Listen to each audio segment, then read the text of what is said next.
வாழ்க வையகம், வாழ்க வையகம், வாழ்க வளமுடன். குரு வாழ்க, குருவே துணை. மனவளக்கலை உறவுகளுக்கு கோபாலின் வணக்கங்களும் வாழ்த்துக்களும்.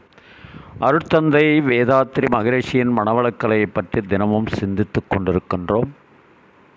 சுவாமிஜி அவர்கள் எழுதிய வாழ்க்கை மலர்கள் என்ற நூலில் இருந்து மே மாதம் 29 இறை நீதி என்ற தலைப்பில் சிந்திக்கவிருக்கிறோம்.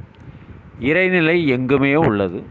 அதை உணர்ந்தால் அது செய்யக்கூடிய காரியமெல்லாம் நீதியானது என விளங்கும்.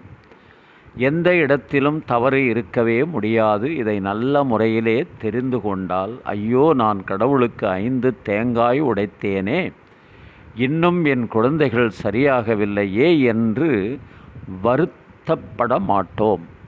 தேங்காய் உடைக்கும் முன் நாம் செய்த தவறுகள் எத்தனை, அதெல்லாம் அல்லவா இப்போது துன்ப விளைவாக வருகின்றன. அதனால் அந்த இறைவனுக்கு கண்ணில்லையே என்று சொல்லும் அளவுக்கு போகக்கூடாது. இறைவன் செய்வதில் தவறு ஏற்படாது என்ற உண்மையை உணர்ந்து இறைவனுடைய செயல் எல்லா இடத்திலும் நீதியாகவே இருப்பதை கண்டுகொள்ளுங்கள். அந்த இடத்திலே பிறப்பதுதான் அமைதி. இன்றைக்கு நம்மிடம் ஒரு பொருள் இருக்கிறது.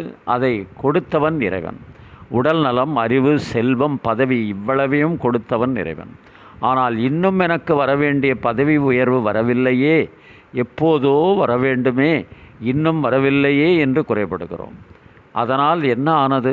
நமக்கு இருக்கின்ற ஆனந்தம், இன்பம் எல்லாவற்றையும் விட்டுவிடுகிறோம். கற்பனையினால் எல்லை கட்டி ஒரு வரையறை செய்து கொள்கிறோம். இருந்த இன்பமும் போய்விடுகிறது. இவ்வளவையும் கொடுத்தவன் இறைவனேதான்.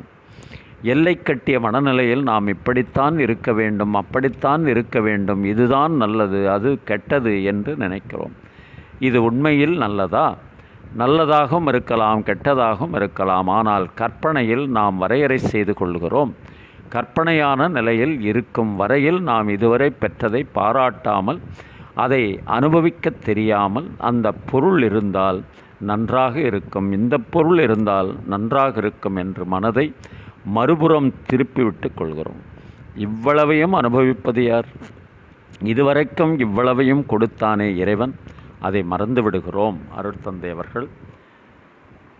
வாழ்க வளமுடன், வாழ்க வையகம், வாழ்க வையகம், வாழ்க வளமுடன். நீங்களும் உங்கள் அன்பு குடும்பமும் வாழ்க வளமுடன்.